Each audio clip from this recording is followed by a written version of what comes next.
The first item on our agenda is a call to the audience for the issue review session and the committee of the whole. Audience members have up to 3 minutes to address the city council. If you'd like to speak on an item, could you please fill out a speaker's card, which can be found at the back of the council chambers, and please hand it to our assistant city clerk, Dusty. I don't have any cards. Is there anyone in the audience wishing to address us on any of the items listed? Could you please get my attention? Seeing none, I'll close that portion and go on to item 2A, which is Marge and Mr. Palmer. If you can come on down to discuss our federal legislative principles. Welcome, Mr. Palmer. Thank you, sir. Mayor, council members, I'm Marge Zilla, Government Relations Officer for the city, and I'll have Steve Palmer introduce himself. Steve Palmer, Vice President at Van Scoik Associates in Washington, D.C. In item 2A, you'll find for your review Tempe's federal legislative principles for the remainder of this year going into 2019. Before we begin discussion on that component, I'd like to turn it over to Steve to provide a DC update. Thank you, Marge, and Mayor, thank you, council members. It's a pleasure to be here tonight. What I'd like to do is just give you a very quick overview and snapshot of where we are today. A little chaotic today, and more so than maybe any other day, but talk about what we've been doing for the city and kind of trying to look ahead into next year. And I will say it's all about next year, because really this year right now is all about the election. Forget about the Supreme Court nomination for a moment. The House of Representatives has adjourned until November 15th. They've gone home and campaigned, and it's mostly they left early because there are a lot of vulnerable people in the majority who the speaker said go home and campaign.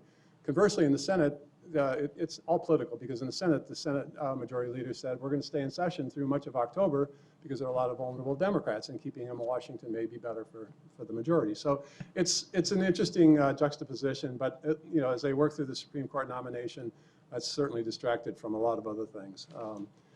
Despite all the acrimony, there are a couple bills I wanted to highlight that Congress has worked on a bipartisan basis to get done that I think indirectly could be helpful to the city and our issues, at least we've been talking about. One of them is the Opioid Crisis Response Act that was passed yesterday by the Senate and had earlier been passed by the House. It's boosting addiction treatment. It will to allow for the cities, for law enforcement to give more money to law enforcement to be able to combat opioids. The sad part is there's no increase of funding for treatment. There are a number of different things in the bill. What they did was to combine 66 different bills into one large piece of legislation and passed it.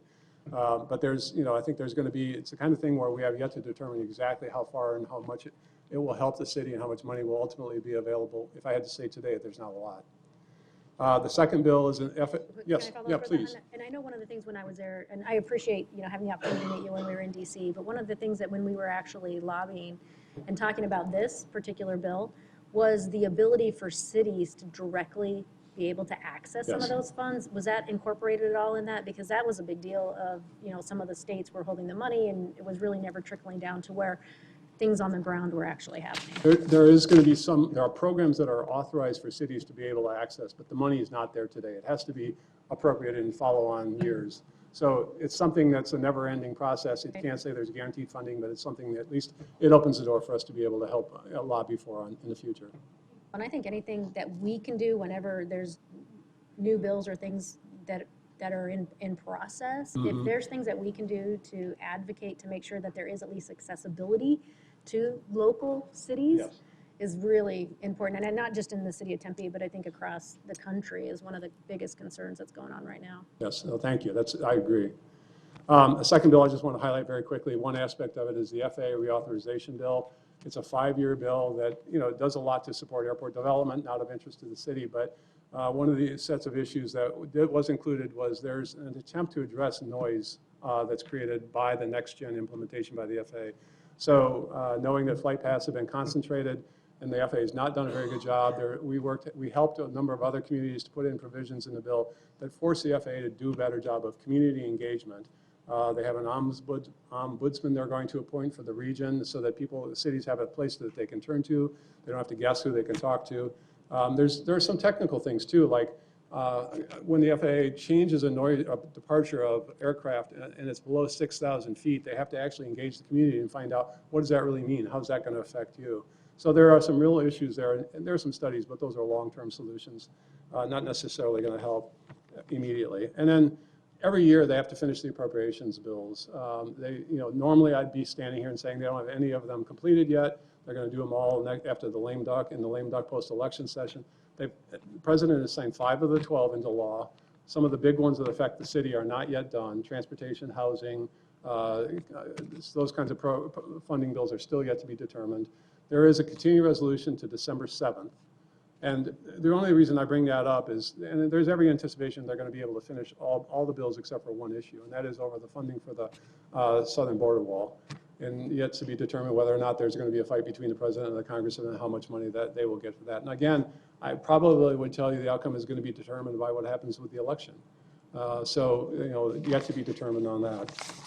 The biggest thing we've been working for the city is trying to secure the full $75 million for the streetcar. I know, that's been a big issue. The mayor came to Washington, council member came to Washington and talked about that. We were working with the mayor and Valley Metro on a series of meetings. The Chamber of Commerce, a number of businesses came to Washington and it made a very compelling presentation to the Federal Transit Administration last month. That basically they approved a device that allows the city and Valley Metro to spend its own money. And that's important because it keeps the contract viable. It doesn't allow for any cost escalation and delays. It doesn't mean the money's available yet, and that's something we have to finalize is to get the full $75 million. But $50 million has been designated for the Tempe streetcar, but the other $25 million has been appropriated. They have enough money. They just are reluctant to, the Trump administration does not like this program, so they've been reluctant to put money into it, and they're trying to slow the process down. We work with the city and a number of departments trying to make sure you've got enough, all the information on competitive grants that come out. Every agency and department we talk to and find out what their priorities are going to be so that as the city decides to make an application for a grant, we can help guide them through that process and make sure that they have the buzzwords to be competitive in those grants. And we work with the National League of Cities and Conference of Mayors on some of the big policy issues like trying to address the FCC's small cells decision that they had last week about the placement and the streamline or the expediting of the process, essentially eliminating a lot of the protections that cities and communities have.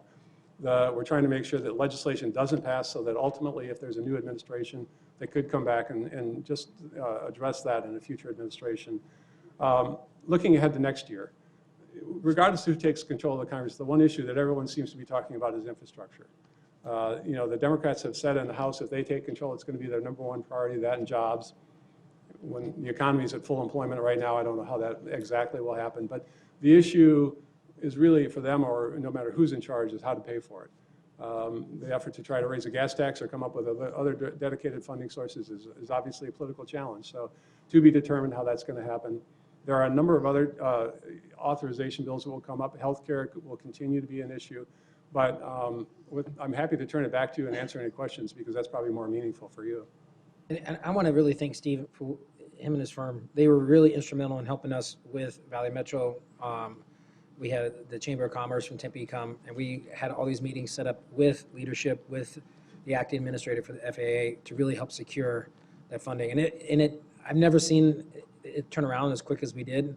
We went on a Thursday, and then on Friday we got notice, Scott Smith got notice that, hey, they're going to grant us the funding for, well, we still have to get the money, but they granted us the approval to move forward with construction and building. So that's a good step for us.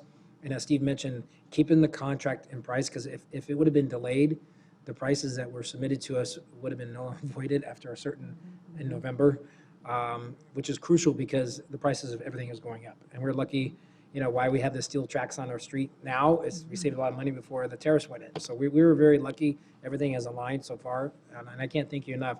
And all the help you helping us with the COPS grants and some of the other grant and opportunities.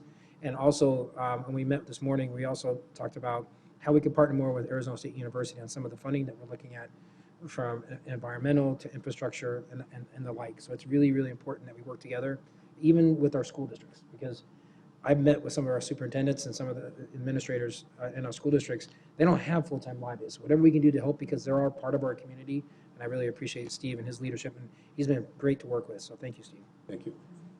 Vice Mayor? So colleagues of mine on the Energy and Environment and Natural Resources Policy Advisory Committee of the National League of Cities are concerned about a possible preemption law where the federal government will preempt cities from regulating pesticides, including the use of Roundup and glyphosate. Can you tell us where we are in that process? So it's a great question because it's really timely right now. In the Farm Act, which has to be reauthorized every 5 years, the House passed a bill that includes this preemption that the council member referenced, so that essentially any decision made at the state would stand, and the cities and localities below that would have to abide with whatever the state decided. They preempt your authority to decide if you wanted to go further. The Senate does not have that language, does not have any kind of prohibition or preemption language. The conference committee has been meeting, and in fact, I got a report today that they met actually again today, even though most of them are supposed to be out campaigning, I guess. But they haven't resolved this issue. The big issue, just so you understand, it's not the only issue, is the changes to the SNAP program and the work requirements. That's been the big hang-up.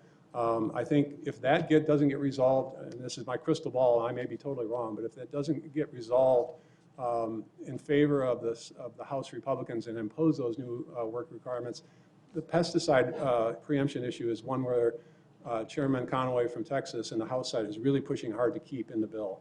So I guess if they don't get the SNAP changes, I think they're really going to push hard for this. I'm glad you brought it up because I want to talk to staff about the possibility of maybe the city, engaging on that in some format. But I think it's the kind of thing where communities are around the country are starting to weigh in on it, and it's having an impression on the people who are actually trying to decide this bill. And a new resource for you, she's currently in Washington, but she's coming to ASU. She's officially an ASU faculty member, but moving here in August. And it's Kathleen Merrigan, who was formerly the Deputy Secretary of USDA. Right. And she wrote the Organic Farms Food Standards Bill back in the day, and when she was a Senate staffer. And she has incredible expertise in the Farm Act. And she is the new executive director of the Sweetie Center for Sustainable Food Systems at ASU. But she's at Washington in DC and is a great resource for the city, I think. Thank you. Anybody else? Yes, Councilman Granville. Yeah, we talked earlier today, so this is no surprise. I thought it was really great that you broke out the technology side of the principles individually. I think that was probably due. And if one of the ones that we've talked about a little bit here, but at least I would like to see in it, is something about us taking a stand as relates to net neutrality. I personally don't want my ISP selling my Google searches to my health insurance company, or whatever the case or variation of that might be. And so to the extent that can be included in one of our principles, I would support that as well. I think California's just started getting sued just a day or two ago for that very issue. Yeah, and that's one of we, as a mayor, I signed on to U.S. Conference of Mayors on net neutrality. We've been trying to follow it. It's out of our hands right now, so I mean, we're monitoring it. I don't know if you have an update on it, Steve. I don't know what you guys discussed today, but it's... No, Mayor, I'll just say very quickly, it's similar to the small cells decision. The FCC obviously took the step to repeal the Obama administration net neutrality requirements. There has been an effort, legislation did pass the Senate earlier this year to reinstate them, but it did not go anywhere in the House, nor would President Trump sign a bill like that into law. So I think it's probably we're going to be in the status quo until there's a change in administrations. But it was something that I know that we're all still monitoring.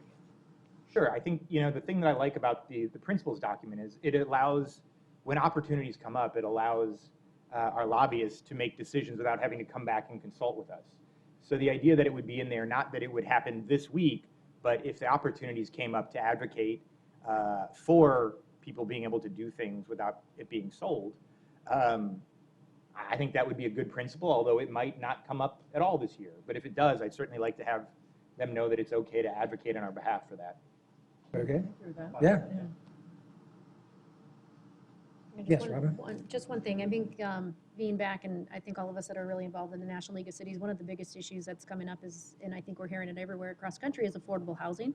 And I know it's in the CDBG and the human services piece, but do you see there any expansion of that or any ways that we can maybe include that in some other thoughts? And I think, leadership is aware of it, but the fact that we had to struggle so hard just to hang on to CDBG last year kind of makes you wonder, is that ever anything going to be addressed? I mean, the economy's great and things are going really well, but at the same time, there's some unintended consequences, which creates this affordable housing. No, concern. Councilmember, you're exactly right. It is a nationwide issue, and I hear it from other clients, throughout the country and other cities that come to Washington. I think there has been a real level of support in the Republican Congress, both House and Senate, in preserving funding for CDBG, for home partnership, for Section 8 housing. I can't say, though, that there's been, and that's partially, there's been increased in funding because of this two-year budget agreement. You know, I hate to say it, and I'm not trying to throw more cold water on it, but we return back to budget sequestration next year unless there's a budget agreement again, a budget deal. And as I mentioned, I think I mentioned in an earlier meeting, there's a real emphasis among the Republicans to put more money into defense, and it's a fight to get more money into domestic. And if we can do that, then that results in more money for housing. Affordable housing is always going to be a challenge because, you know, affordable housing here is different from every other city. So, but I think there's a realization as a nation, we have to invest more in the housing stock. And some of that obviously then comes along with the workforce and trying to make sure they can afford, you know, those houses. I'm always looking for opportunities to try to leverage things that I think that really, you know, crosses the line in the sense that, you know, it's not a partisan thing. Yeah. And affordable housing happens to be one of those things. I think, you know, when we were there advocating, the opioid epidemic was certainly something that everybody really bought into and wanted to make a change to. But also what we're doing with our veterans population. And I know in here our statement's just kind of really small and little. So I would be very interested if there's other things that we should be looking for or exploring to be able to help and support our veterans. Because I think as they expand the military and work to try to do that, that's going to create more veterans in the meantime. So, I mean, I think it's really important to try to be a little bit more proactive in what we're doing. I think we've done a lot of really great things. But, you know, when it comes to homelessness, when it comes to opioids, when it comes to suicide, that's all right there in that veteran population. So anything that we can do to kind of help address those or tie those together, I would love to be able to try to work with you to see what that looks like. Happy to. No, I think that's a priority. That's important. And again, if not just for Tempe, but the cities around the country. Yeah. I agree. Jennifer? Another issue we're coping with is the homeless population, and she touched on it, but do you see any more resources coming back to the cities to help us with this situation? So again, in the overall funding scheme, probably not in the short term. The difficulty is the continuum care, which is the formula for homelessness, is a zero-sum gain. And if you take money from San Diego or from any other city, they lose out. They've got their homelessness issues. And we've talked to HUD about this and tried to figure out ways in which they can, you know, increase overall funding. But I think in the short term, probably not. Everyone recognizes it's a problem, and I think there's a realization they want to bring more money home. But in the near term, I don't see a big increase. And part of that, though, if you look under the human services aspect of it, and one of the things we've been talking with Steve with is all the stuff that's related for public safety, from the COPS grants to the homeless funding to substance abuse prevention programs, any federal funds, that's on our radar. And then our staff is looking at certain grants that we're trying to apply for. I even brought up school resource officers. What can we do to help maintain those? I mean, you've seen what's happened. We've all have received the emails last week of what's happening in our middle schools and our high schools and everything that's going on. So everything's on a radar screen. It's all listed under human services. They all at some point touch one another. It's important to us and our staff to really look for grants, and that's what Marge is going to be looking to help us with as we move forward. Thank you. Thank you. Thank you. Thanks again for everything. Thanks so much. Good luck. Anything else? No, I'm here for the next item. Oh, that's right. So, Mayor, Next, state legislative principles, Marge. Mayor, council members, Marge Zilla, Government Relations Officer. In item 2B, you'll find for your review Tempe's state legislative principles for 2019. These principles will be the basis for Tempe's positions during the upcoming state legislative session, which begins on January 14th. The principles are arranged in general categories, and they include the overarching policies of preserving local decision-making and maintaining those local resources.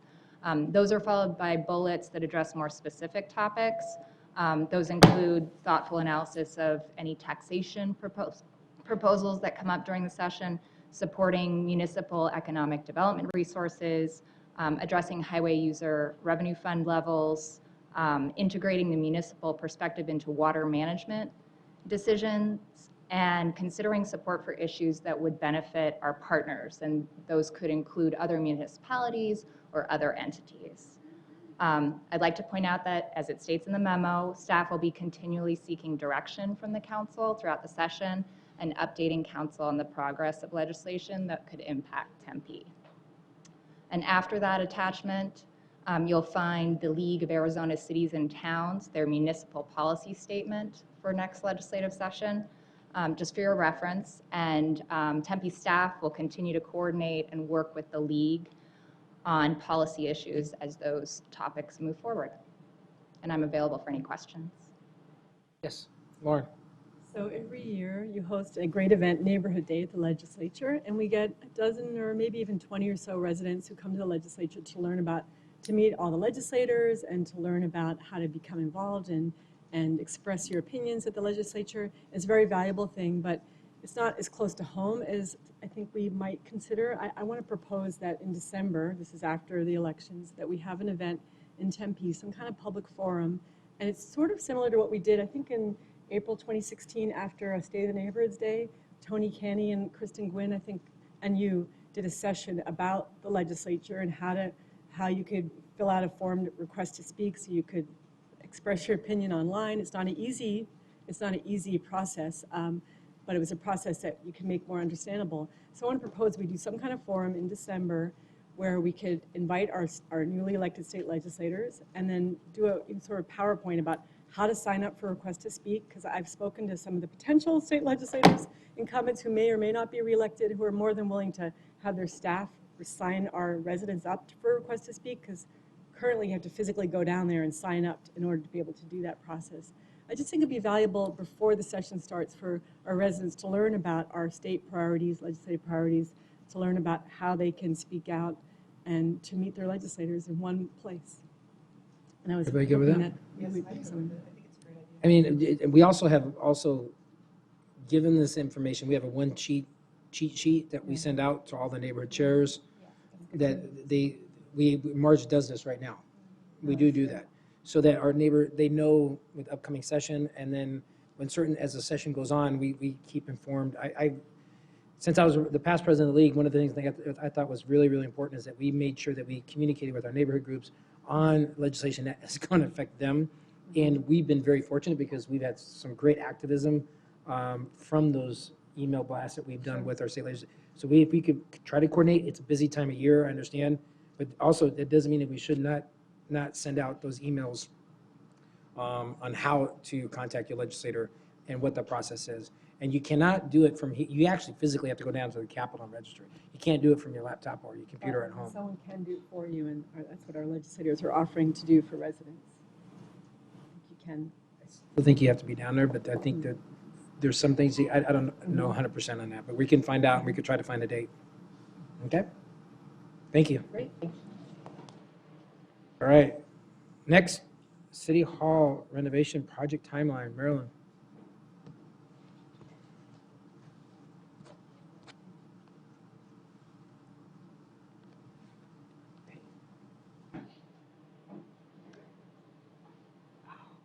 Good afternoon, Mayor and members of council.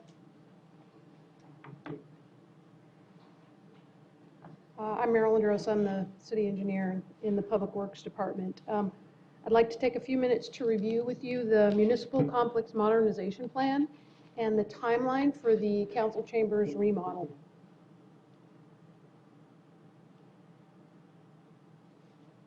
This effort is directly related to performance measure 4.14, which is to achieve an average facilities condition index less than or equal to the national benchmark standards. As I know you're aware, there are two ongoing and nearly completed efforts that are complementary to this effort. Next month, council is scheduled to receive an update from Chad Weaver on the facilities master plan study. And Jerry Hart and Charlie Blading have spent the last year or two working on their facilities condition assessment. Both of those studies recognize that this complex has served the community as the seat of government for the last 48 years. The complex, however, is in need of modernization to ensure its ability to meet our needs for the next 48 years. And this plan will provide us with the standards, the design guidelines, and the guiding principles to inform that modernization. When we talk about the complex, we're referring to the City Hall Tower, the council chambers, the west and east garden levels, and the surrounding deck area. Staff has estimated expenses for modernization of the entire complex at about $11 million, and we've forecast that over the next 10 years. The current 5-year CIP has monies budgeted in year 1 and again in year 5. Phase 1 is to take the standards for mechanical, the standards created by the modernization plan for mechanical systems, for ADA, for architectural and interior design, for the working spaces, for historic preservation, for sustainable design and construction, and apply them to the council chambers remodel. To that end, we are currently under contract with an architect that is actively working on the plan and will then create the chambers redesign. So here is the timeline. The modernization plan includes substantial stakeholder input and is already underway. We'll then have the plan ready to begin the chambers redesign around the first of the year. In the meantime, we're advertising for a CMAR to provide construction services so that the contractor can collaborate with the team well before construction starts. Construction is scheduled to begin in July of next year, and will require relocation of council activities for about 6 months. We have a stakeholder team working on that relocation and continuity of operations plan. And our first step has been to evaluate a couple of potential locations for that relocation. Our goal is to have the council back into the new remodeled chambers in time for the 50th anniversary celebration in 2020. What month in 2020?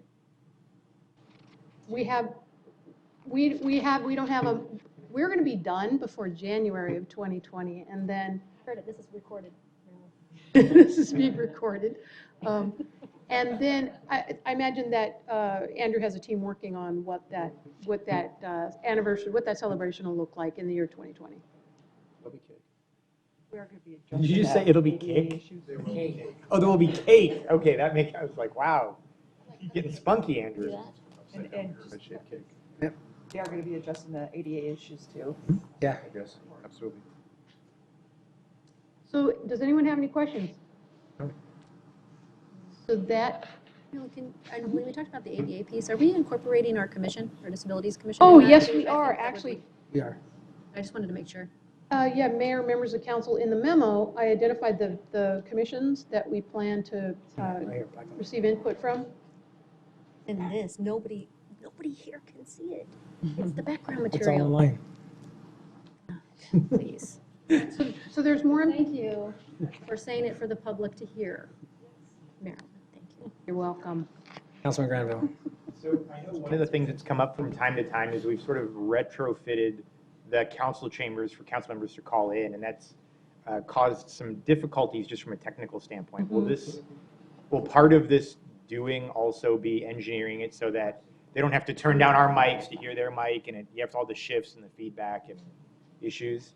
And the Wi-Fi, actually, for the people, for some of us that are Say that. trying to get on while we're, Yeah, Mayor, Put an agenda. Mayor, members of council, we have a pretty robust list of needs and desires. And one of the most important on the list, apart from the ADA access, is the audiovisual and the ability to communicate clearly and to communicate in a variety of forms. that'd be great, thank you. And we are going to be replacing the chairs, correct, Marilyn? Yes. Yes, Yes. Mayor? So what are the Back to the alternate 70s. meeting locations you're thinking of for the time that we have to vacate this space? It's going to be the Don Casano, because it's only set up right now for videoing. We don't have anywhere else to do it technically. That's the option. Don Casano allows live streaming of the meetings. Okay. Because the fiber's already there. There are some challenges, but we're working to overcome those. Okay. Yes, so Mayor, members of council, I would say that the Don Casano is the front runner. Because what we'd like to do, Vice Mayor, is set up and not have to tear down. Set up a temporary area for the entire 6-month period. And that would be more challenging in a location that we don't have. I mean, we've looked at a lot of different locations, but the biggest challenge is also for us is it's not just our meetings. We also have DRC, Board of Adjustment, and they're all live. I mean, they are televised and online, so. Maybe we could share it with the school district. There's a lot. We actually considered having it at a school district. Because they have, I don't know if they have those capabilities or not. Well, Tempe does. Yeah, the network. All right, any other questions for Marilyn? Anything else? Thank you. All right, thank you. All right, next is Public Safety and Personnel Retirement System Funding Policy. Mr. Jones. Thank you, Mayor and Council. Ken Jones, Deputy City Manager, Chief Financial Officer. Before we get started, I just wanted to take this opportunity to say that this is our the last meeting attended by Cecilia Robles, our budget officer. Yes, she said, see ya.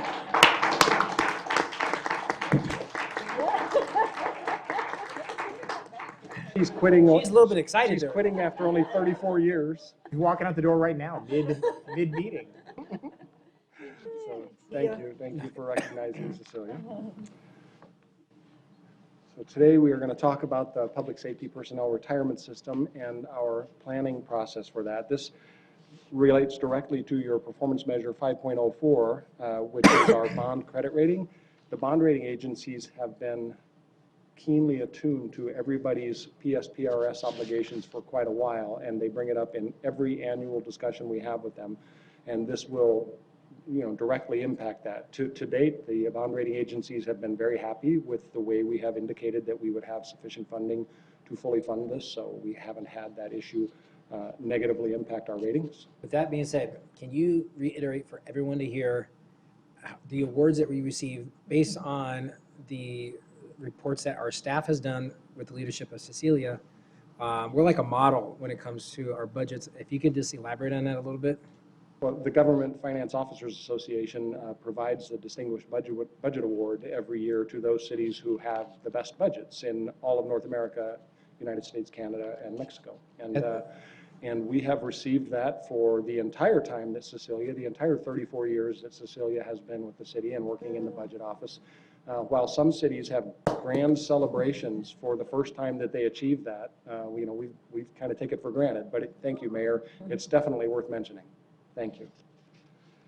Okay, pension funding policy. So we've discussed this with you in the past. As a matter of fact, I remember having a chat where we said we might want to get our arms around this better and maybe go with some other cities and get an actuary to give us a better idea of how we might address our liability. And I think there was consensus to take that on. This is a little bit different conversation now because the legislature has acted and said you shall have an annual approval of your PSPRS pension funding policy, and you shall post that on your website. And it has all of these conditions that you can see that I won't read that you must include in that pension funding policy. So this has become more formal. This city council's direction over the years is very consistent with what the legislature is requiring. We want to be transparent. We want to be accurate in our funding. And just, from a personal note, I want to say that as an employer, as a responsible employer, we should know exactly what our liabilities are, and our employees deserve to know that the benefits that are promised to them are fully funded. They shouldn't go to bed at night wondering whether or not it's going to be there when they retire. We have a responsibility to do that. So I think this requirement of the legislature is consistent with what we've said all along. So I don't think there's a big push here that we're not prepared for. Just as a brief reminder, PSPRS is different than ASRS in that there are separate funds for each employer, and each employer has a separate fund for each of its public safety entities. So we have a separate fund for police and a separate fund for fire. ASRS is one big pool that the teachers and the county and the state and the city workers all participate in, and that's the difference between PSPRS and ASRS. Feel free to stop me. I know some of this is pretty familiar to all of you, so I'm going through it for the benefit of the audience at home. The pension funding for PSPRS, we know what goes into that. It's contributions by the employer and the employee. Neither the city nor the employees have failed to meet their obligations. The PSPRS gives us a funding requirement each year, and it is fully funded.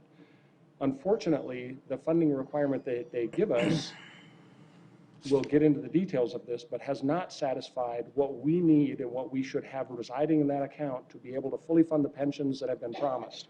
If you look at the numbers up there, we have assets of $206 million, we have accrued liability of $495 million. We have approximately a $288 million combined police and fire unfunded liability. That's a large number. We now post that on our balance sheet and our financial statements, and we recognize that number. What we're going to talk about tonight is whether that number is getting smaller or bigger, and what the trend is, and what we should do about it, and how we should develop a pension funding policy that makes sure that we're treating that appropriately. So if we wanted to look at recent trends, and you've seen most of these slides, they've just had a year added to them since the last time you saw them, so I'm going to go through them briefly.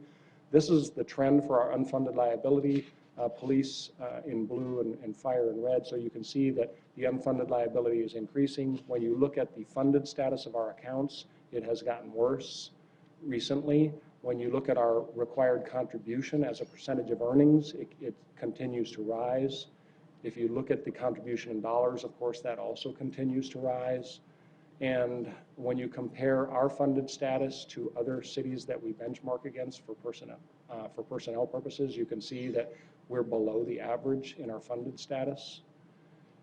Councilman Graham has a quick question. Sure. Just a quick question. I was curious, when you look at the unfunded liabilities, was there a reason that the PD unfunded liabilities started to sort of outpace the fire? Was there a change in policy or a change in funding structure? I don't think that's the case. Okay. I think that they are in, I think fire and police are going up at a ratio similar. Okay, just started a little They're bit just, more to one begin number with. is just bigger than the Okay, other. fair enough. Yeah.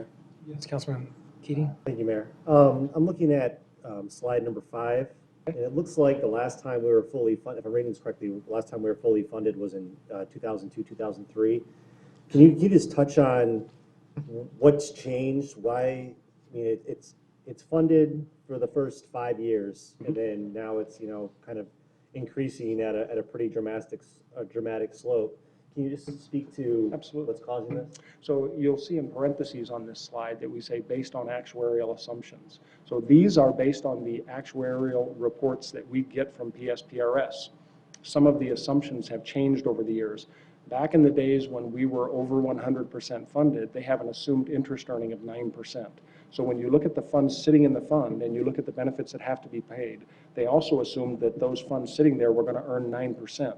So the actuarial took that into consideration. They also had different assumptions when it came to increases in pensionable earnings and things like that. So some of it has to do with assumptions. Some of it also has to do with changes in benefits.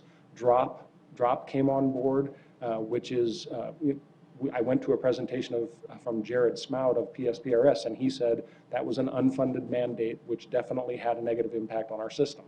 So I'm just going to Can you quote explain him. what that is, what DROP is? DROP is the Deferred Retirement Option Program, where employees are able to, up to 5 years, retire from the system, continue to work for the employer, continue to get paid without making contributions to the system. The employer also doesn't make contributions to the system, so the employee has a retirement check that's deposited in an account that sits and waits for them for the up to 5 years to end.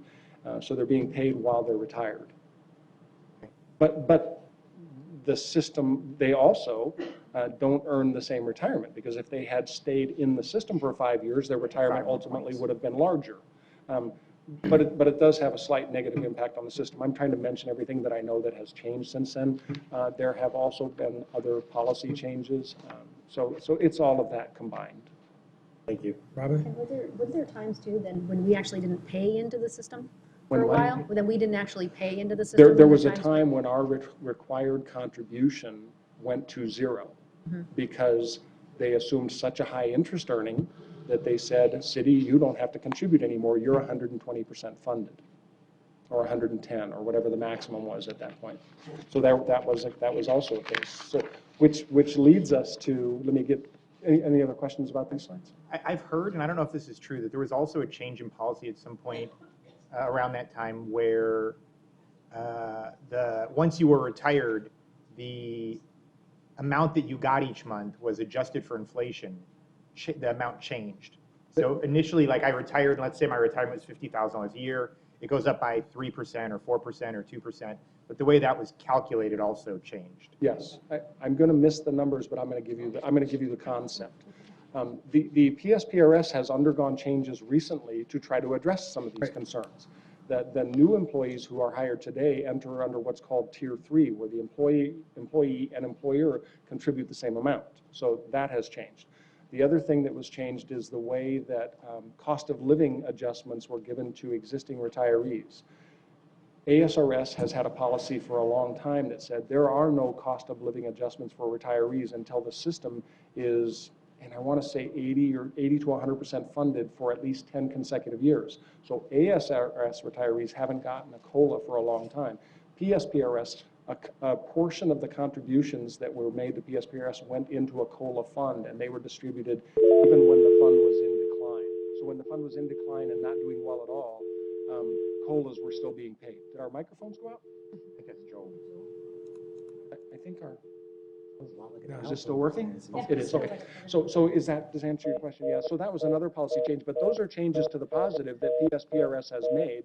This unfunded liability, almost all, well, I'll just say all, relates not to the Tier 3 employees who are just starting. It relates to the benefits that were promised to Tier 1 and Tier 2 employees. Ken, what Robin? about, and it wasn't that long ago, actually, that there was actually like something in place to rectify the situation, so the employees were gonna be paying more into the system, and then there was a lawsuit, and that didn't really pan out. So I guess it just, in full disclosure, it's like, there has been really solid efforts to Yes. try to make these numbers better, but it just seems like there's always barriers to be able to make that Not happen. only that, but those efforts were supported by our fire and police unions. They went to the legislature and said we would support an increased contribution by the employees. It went from 7.65, it increased by 1% for 4 years in a row, went up to 11.65, and then a lawsuit was filed, a class action suit was filed, and I think the state Supreme Court, correct me if I'm wrong, Andrew, I think the same state Supreme Court said that that was illegal, and all of those excess contributions not only had to stop, but had to be redistributed to those employees, which also had an impact on the system. Impacted. Everybody. But our employees were fully behind that change. So there have been recent efforts to try to fix some of these problems. So this is just a slide again to remind you of that there are decisions that are made by the system that apply. So now let's talk about our unfunded liability and how we got to this point. We know that it's a result of not having enough money sitting in reserve waiting to pay the benefits. But how did we get to that point? And you've asked some questions that relate to that. The system makes assumptions that are global, that apply to everybody, like what is your interest earning? But they also apply a global, what are your average increases in employee compensation, which clearly isn't the same for every employer. They have all kinds of assumptions that they apply that may not be Tempe specific. So what we're getting is a required contribution that has assumptions built into it that don't apply to us. That's how we get in this situation. If they were doing an actuarial of just Tempe, they would have taken all of those things into account. So the global assumptions versus local assumptions all play into this. Councilman Navarro, are you on the phone? I think you are. Yes, thanks, Mayor. Okay, just wanted to make sure. So to that point, what do we want to do about that? I think what we want to do is find out what is the Tempe specific liability. They tell us it's 288 million. That's assuming the interest rate that they give us. That's assuming that our compensation goes up at the assumed rate of everybody else. There are a lot of assumptions built into that. So for us to build a plan going forward and say we want to retire this debt by some time, we need more Tempe specific information. So I've put some sample charts up here that talk about the funded status, the contribution rate, and what the dollars are that are contributed. These are not real numbers beyond the actual. The actual are true, but beyond that, I'm just giving examples of this is what we want to do. We want to, in the first chart where we show a yellow sign there, so what does the council want the funded status to be? We can come back with a recommendation for that. Maybe it's 80% when times are bad, 110% when times are good. I have to say, the economy hasn't been better than this for a long time. To be sitting here 40% funded when the economy is like this is really scary. I would like to be at 110% funded so that the next time the economy turns down, we might drop slightly below 100. But to be where we are now in this economy is scary. This shouldn't be this way. And to that point, one of the things, as we're going through our budget process, and some of the excess money we have, we just need to be cognizant as a council based on the information that you're providing us, and as we look at decisions, what we look at funding as we move forward with one-time monies, that some of those monies may need to be used with, for PSPRS, and we need to be cognizant of that, and that's up to us. So whenever we're looking at an opportunity or a plan to move something forward that may be near and dear to us, some other obligations that we have to take care of in our own house, not because of us, but because of some of the policies that have been set by others that we have to move forward with. Robin? So is there numbers in here as we go forward in regards to, I mean, obviously our bond rating is very important, something that, I mean, I'm not willing to cave on. Is there a number? I mean, I guess my thought process would be, I think it would be important for the professionals to go back and evaluate and say, okay, this is where we need to be in order to, one, not be surprised in the future, and two, to maintain our AAA bond rating for many, many years to come. And I think that question, what the bond rating agencies want to hear is, what is your plan and are you sticking to your plan? When we had the economic downturn and we started to spend down some fund balance, we maintained our bond rating because we gave them a plan for restoring it. They liked the plan, we stuck to the plan. When you start telling them you're going to do things and then you don't come through, that's when they start getting nervous. So there are a couple of things that I think we need to know in order to formulate a plan. One is, what do you want your funded status to be? And like I said, we could come back with a recommendation for that. The other thing is, when do you want to reach that? We know that there's a 20-year amortization period built into PSPRS.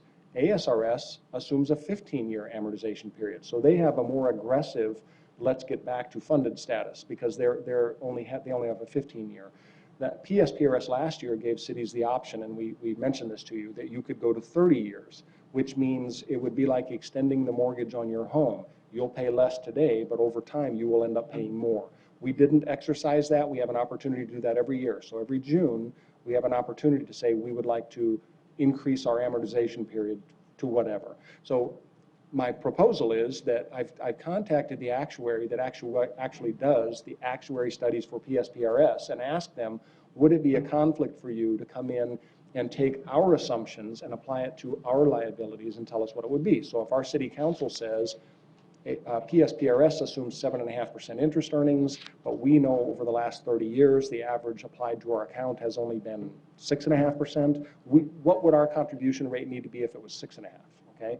Or we know what the assumption is globally for increased compensation, but what has been the history of Tempe and how has our compensation gone up? And plug that in, and then tell us what we should contribute to get to fully funded status in 20 years. So you just looked at the charts. They've been telling us for the last 10 years, on a 20-year amortization schedule, this is what you need to contribute. So you would think that your unfunded liability would go down each year, but it's getting worse. So we know that what they're giving us is not correct. And what I'm proposing is, let's get better numbers so that we're not just shooting from the hip and saying, throw an extra $1 million in there. We don't know what it is. Let's find out what it is, and let's create a plan that gets us fully funded by the time you want it to be fully funded.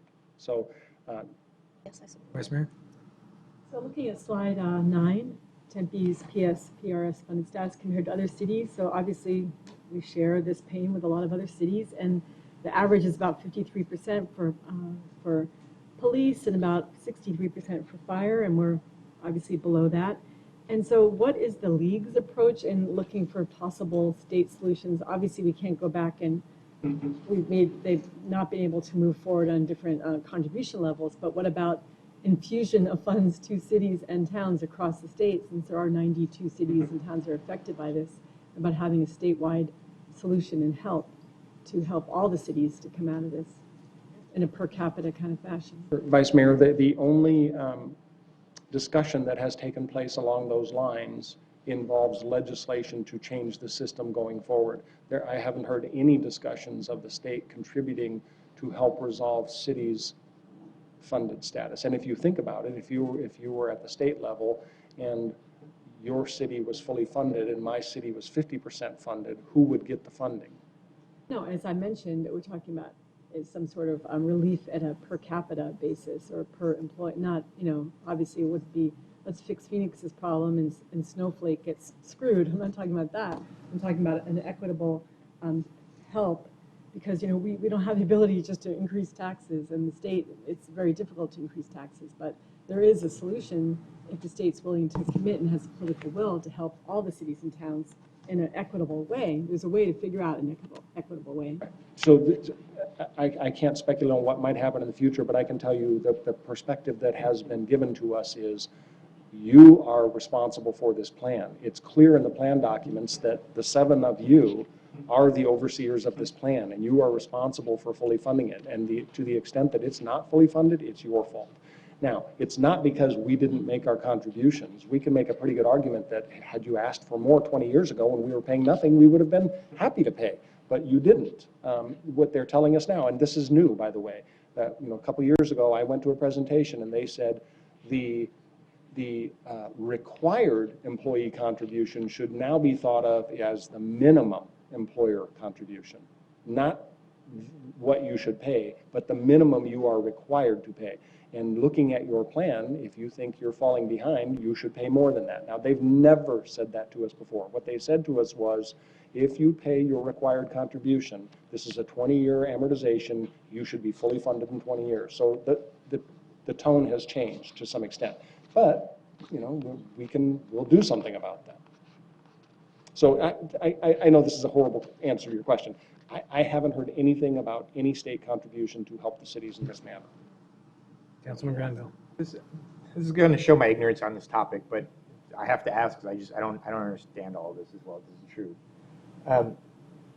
So our bond rating isn't affected by us being at 40-ish% right now funding. I didn't say that. I said it hasn't affected us. Hasn't affected us to date. Right. I'm just trying to get my hands around. So if we didn't, you suggested 80 to 110. I know you were just pulling that number. I'm not going to hold you to that number. This is an odd question, but does this mean that someday somebody gets to retirement and they don't get paid? Or like what are the ramifications that we're talking about if this doesn't happen? Because right now it seems to have had no ramifications. I don't even like to talk about it because, to be honest with you, rumor spread. We are going to fund this. Fair enough. I don't know what would happen, and I haven't thought about it, and we will fund this. Okay. So. Yes, Randy. Thank you, Mayor. To Councilman Granville's point, at what point does this become a real serious problem? I mean, I'm pretty freaked out just looking at this graph of just getting bigger and bigger and bigger as the years go on. At what point is this something that we really need to address like today? Well, we need to address this today. If you, but we're not going to come up with new revenues. So let me give like you that examples. I don't know if you in the paper 2 days ago it said the city of Phoenix is looking at new taxing opportunities to raise $40 to $50 million a year to address some of these concerns. The city of Prescott's contribution rate, while ours is high, theirs is 100%. So for every dollar you pay to a firefighter, you pay another dollar towards the pension system, because they're a small city that took a big hit. So that's when they looked at proposing a separate tax just for this. So they're looking at the need for new revenue. We're not in that situation. We have revenue sufficient to cover our liability. It's just a matter of dedicating the current revenue that we have to the liability, so that and we can do that. And that goes back to my statement. So if we have revenue streams coming in that can help cover this, and it's up to us how we disperse those revenues. So when we think of funding certain things, this needs to come into the equation that we talk about as we move forward with our upcoming budget. In our long-range forecasting, we have assumed this number increasing, and we have put that in the forecast to ensure that we have a balanced budget with the increase. And we just need to do something other than what PSPRS is requiring us to do. So you're saying that we can come up with a plan to address $280 million in liability with existing revenue? It will be addressed. Over the years that we're talking. Yeah, it will be addressed in several ways. One is our contribution goes up slightly because we're assuming a lower interest rate. The other thing that will help affect that the interest earnings will pick up. And as the interest picks up, the liability goes down to some extent. So it will. Also, they have split it into Tier 3 now. The less employees, as employees from Tier 1 and Tier 2 retire and are no longer in the retirement system, and Tier 3 employees come on, it will also have a shift. So To the better. To the better, that's correct. Just gonna take some time. We will see. Righting the ship. We will probably have to get actuarial studies done each year so that we're sure that we're on track. This is very similar to OPEB. When we had a policy where our retiree health care benefits were exorbitant, and then GASB 45 came in and said, you have to put that on your balance sheet. And we found out that our liability was $395 million. And we said, oh, we need to do something. What we didn't do is say, put it on the balance sheet, but don't fund it. We immediately started funding it. We started putting money in a trust account. We're now to the point where our annual required contribution is fully funded, while other cities are reporting it and not funding it. And we're building up a balance in our trust account that will ultimately pay that off. It will balance out. So, we can do this. It's just a matter of taking it on now before it becomes out of hand. Councilman Grando. So I just want to make sure I'm understanding this correctly. So the idea is that we get a better actuarial chart, we find out what our actual number is. You come back, you give us what that works out to for a 20 or 30-year plan, and you say, for hypothetically, $15 million more a year, and in 30 years we'll be at a full funding, or 20 years, what number we decide at. So then when we start getting budget information with sort of the green, yellow, red, those numbers, what's in the green and what's in the yellow and what's in the red will all shift, because we'll have $15 million less to use to fund that for the next 30-ish years. Whatever money you contribute to Whatever this we won't be decide. available for anything else. I don't know what that dollar amount will be. Sure, and I'm And- just making up the numbers. And you would be given that opportunity to say, maybe you want to fully fund this in 30 years, and maybe, we don't have to tell the state to give us an actuarial report that takes our assumed liability to 30 years. We just say internally, Yeah. we will do something. So just so you know, if we wanted to, theoretically, we could just say, here's our plan. We're going to pay the required contribution every year, and we expect it to be fully funded in 20 years, because that's what PSPRS told us. And you could probably satisfy the state law by doing that. And what I'm saying is, that doesn't seem reasonable. It doesn't seem like a transparent way to address your finances. Robin? Just my 2 cents, Ken. First, thank you for bringing this to us now before it does become a problem. And I know it's something that we've been talking about for a long time, and I obviously don't think it's going to get solved anytime soon at the state level, even though I think there's a lot of people that want to have it solved and resolved. So I would, moving forward, certainly support you going and doing your due diligence and probably trying to get a better accurate number for us, whatever that may look like. And I'm totally fine with creating a policy, because I don't want to kick this down the road for any other council members that come after us. I think that if there's ways that we can resolve it now, we need to definitely do that and create a long-term policy that has to do with our funding, not so much based on like those actuaries every month. I mean, at least until we get to that right point where we all feel really comfortable. I certainly would support that moving forward, but I think definitely first and foremost, getting better accurate information and then coming back with a solid plan. I would definitely trust our professionals to do that. You've obviously done a really great job. I mean, I don't know now that Cecilia's leaving, what might happen, Yeah, but. it'll all fall apart. So I think now we got to work double hard to make sure that I know you got great people in place, so I would appreciate you bringing some recommendations back. And that kind of goes to the last slide. That's what you're asking of us, and that's what we were going to come to the conclusion. So I do think we should do that, and we've talked, and it's better policy for us, and I think as we go forward with the budget, after you get the actual numbers, you're going to come back and present it to us. Here's our options, and list them out for us, and it's up to us to decide as a council. So I appreciate that. Jennifer? How long will it take to get the actual numbers back?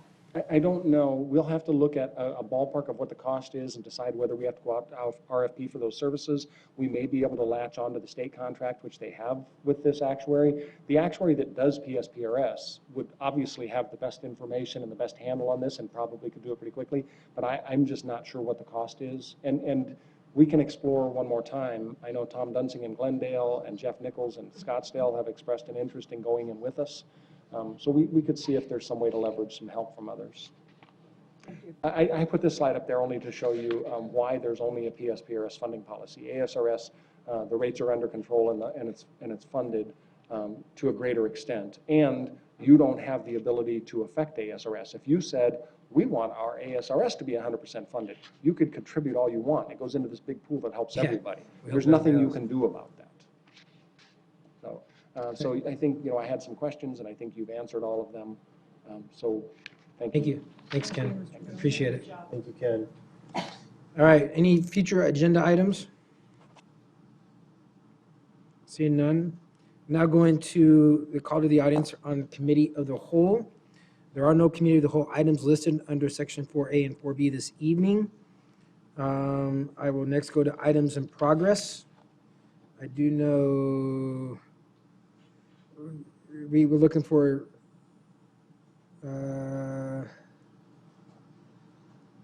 anybody have anything? Vice Mayor? So yes, so Councilmember Adams and the mayor and I work on the Tempe Pride Working Group, and we want to add something possibly to the working group. And let's see, We were contacted by Aunt Rita's, and they're an organization that does HIV/AIDS awareness, and they're responsible for the annual AIDS Walk in Phoenix. And they've decided to move the AIDS Walk permanently to Tempe, so that's a good thing for us, starting next year. And they're asking us to consider being being a fast-track city. Now, Phoenix is already a fast-track city. It's part of this UN Global Initiative on HIV/AIDS awareness and treatment. There's a few components that are included. You have to have medical services that need to be available, outreach and educational milestones to meet, and it's going to require working with staff and stakeholders, pretty much the same staff and stakeholders for the Pride group, and so we're hoping to incorporate a consideration of fast-track city status into our Tempe Pride No, group. absolutely. I think that's great. What does that mean, to be a fast-track city? It's a designation from the UN, Okay. this global initiative, and Phoenix is the first city in Arizona to take on I mean, that but what is a status. designation, guys? Get It more- doesn't mean you have tracks that are fast. It means something else. No, it means that you have, that you do more AIDS awareness Oh, okay. testing and training and education, and provide resources. I know Mountain Park Health Clinic is really interested in this initiative and working with us. You might also reach out to former Mayor Giuliano. I know he did a lot of work in San Francisco related to that as well. That's a really good idea. Vice Mayor, is this related to Agenda 21? We're not supposed to talk about it. All right, anybody else have anything? Any updates? Seeing none. Mr. Manager, do you have any announcements? Than to continue to wish Cecilia all the best in her retirement, to thank her for her service. I want to concur. Congratulations, Cecilia. You will be missed. I want to remind everyone also that Saturday is Tour de Fat. Best time ever. And it is, there is a parade that's going to be starting at 11 o'clock, and there will be a street fair from 12 to 3 p.m. And then there's obviously the big music festival at Tempe Beach Park from 3 to 8 p.m. And then also on Sunday, we have our annual Tariata that will take place at the Tempe Public Library. It does start at noon. It's a great program, a lot of great youth involvement. Hopefully we see a lot of you there. Good weekend. We want to wish the Sun Devils a great victory on Saturday. And also say there are volunteers needed for the tour. There are volunteers. You can't. I'm sorry. There are volunteers that we do need. So please reach out to the Tempe Bicycle Action Group. I'm sure they'd be willing to help. They probably have a sign-up sheet on their website. Hope to see everyone there. Ride safe and have a great weekend. Mayor, one other thing. I'm sorry. Yes. Yeah, tell me. We don't have a meeting next Thursday. Oh, that's right. Good call. Also, the Tempe Sister Cities Oktoberfest is, good call, the 12th, 13th, and 14th. We don't have a meeting next week, so hopefully it's due to fall break. So hopefully we see everyone out at Tempe Sister Cities.